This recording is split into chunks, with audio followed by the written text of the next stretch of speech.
രാഹുൽ ഗാന്ധിയും സോണിയാഗാന്ധിയും ഒക്കെ ശത്രുക്കളുമായി ചേർന്ന് രാജ്യത്തിന് തന്നെ നശിപ്പിക്കാൻ ശ്രമിക്കുമ്പോൾ ഇവിടെ അമിത്ഷാ ഓരോ ഭാരതീയനെയും കോരിത്തെരിപ്പിക്കുന്ന നേട്ടങ്ങളും പ്രസ്താവനകളുമാണ് ഓരോ ഭാരതീയനും നൽകുന്നത്. രാഹുൽ ഗാന്ധി പാർലമെന്റിൽ മണ്ടത്തരം വിളിച്ചു പോകുന്നത് സ്ഥിരം പരിപാടിയാക്കി മാറ്റിയിരിക്കുകയാണ്. ഏകലവ്യന്റെയും ദ്രോണന്റെയും കഥ പറയുന്നതിനിടയിലാണ് തപസ്സിനെ കുറിച്ച് രാഹുൽ പറയുന്നത്. തപസ് എന്നാൽ ശരീരം ചൂടാക്കുന്നത് എന്നാണ് രാഹുൽ പറഞ്ഞിരിക്കുന്നത്.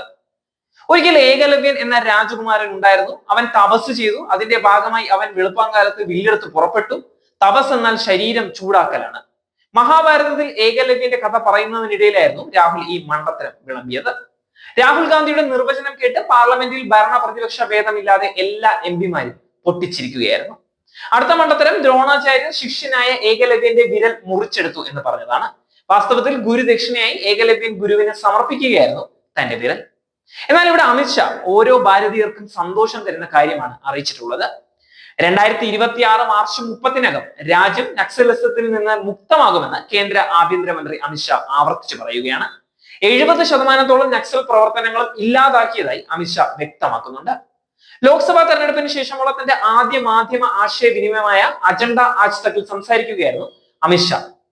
നക്സലിസം എന്ന പ്രശ്നം വർഷങ്ങളായി രാജ്യത്തിന്റെ പല ഭാഗങ്ങളിലും വികസനത്തെ തടസ്സപ്പെടുത്തിയെന്നും അമിത്ഷാ വ്യക്തമാക്കുന്നുണ്ട്.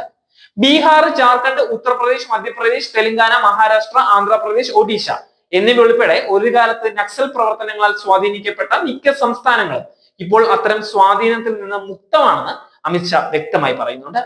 ഛത്തീസ്ഗഡിലെ 2 ജില്ലകൾ മാത്രമാണ് നക്സൽ സ്വാധീനത്തിലുള്ളതെന്നും ഷാ പറയുന്നുണ്ട്.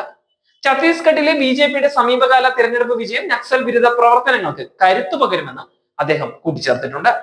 ഛത്തീസ്ഗഡിലെ നക്സൽ ബാധിത മേഖലയിലെ CRPF ക്യാമ്പ് സന്ദർശിക്കാൻ അമിത്ഷാ ഒരുങ്ങുകയാണ്. മണിപ്പൂർ സംഘർഷം എത്രയും പെട്ടെന്ന് അവസാനിപ്പിക്കാൻ കഴിയുമെന്ന ആത്മവിശ്വാസത്തിൽ തന്നെയാണ് കേന്ദ്ര ആഭ്യന്തരമന്ത്രി. മണിപ്പൂരിലേത് വംശീയ സംഘർഷമാണെന്നും അതിന് മതം, തീവ്രവാദം എന്നിവയുമായി യാതൊരു ബന്ധവുമില്ല എന്ന് അമിത്ഷാ ചൂണ്ടിക്കാട്ടുന്നുണ്ട്. വടക്ക് കിഴക്കൻ സംസ്ഥാനത്ത് തുടരുന്ന സംഘർഷാവസ്ഥയുടെ രീതി വിവരിക്കുകയായിരുന്നു അമിത്ഷാ. മണിപ്പൂരിലെ ആക്രമണം വംശീയ സംഘർഷമാണ്. അതിന് തീവ്രവാദവുമായോ മതവുമായോ യാതൊരു ബന്ധവുമില്ല. ഞാൻ ഇത് ഒരു ഒഴിവ് കിഴിവ് എന്ന നിലയിലല്ല പറയുന്നത്, സംഭവത്തിന്റെ പശ്ചാത്തലം വ്യക്തമാക്കാനാണ് എന്ന് അമിത്ഷാ പറയുന്നുണ്ട്. നിലവിൽ മണിപ്പൂരിലെ സംഘർഷത്തിന് അയവ് വന്നിട്ടുണ്ടെന്നും അദ്ദേഹം ചൂണ്ടിക്കാട്ടുന്നുണ്ട്. ചരിത്രം പരിശോധിച്ചാൽ മണിപ്പൂരിലെ സംഘർഷങ്ങൾ വർഷങ്ങളോളം നീണ്ടു നിന്നതായി കാണാൻ കഴിയുമെന്ന് അമിത്ഷാ വ്യക്തമാക്കുന്നുണ്ട്. മണിപ്പൂരിൽ 1.5 വർഷത്തിലേറെയായി ആക്രമണം തുടരുകയാണ്. നിരവധി ജീവനുകൾ പൊലിഞ്ഞു. എങ്കിലും ഇപ്പോൾ തീവ്രത കുറവുണ്ട് എന്ന് അദ്ദേഹം പറയുന്നുണ്ട്. മണിപ്പൂരിലെ പ്രതിസന്ധി പരിഹരിക്കാൻ കഴിയുമെന്ന് ആഭ്യന്തരമന്ത്രി ആത്മവിശ്വാസം പ്രകടിപ്പിച്ചിട്ടുണ്ടെങ്കിലും പ്രതിപക്ഷ പാർട്ടികൾ വിഷയം രാഷ്ട്രീയവൽക്കരിക്കുകയാണ് എന്നുള്ള വിമർശനവും അദ്ദേഹം ഉന്നയിക്കുന്നുണ്ട്. മണിപ്പൂരിലെ സംഘർഷം തുടരുന്നത് കേന്ദ്രത്തിന്റെയും BJPയുടെയും കഴിവുകേടാണ് എന്ന് പ്രതിപക്ഷം നേരത്തെ വിമർശനം ഉന്നയിച്ചിട്ടുണ്ടായിരുന്നു. അതിനെയെല്ലാം കാറ്റിൽ പറത്തിയാണ് അമിത്ഷായുടെ ഈ പ്രഖ്യാപനം.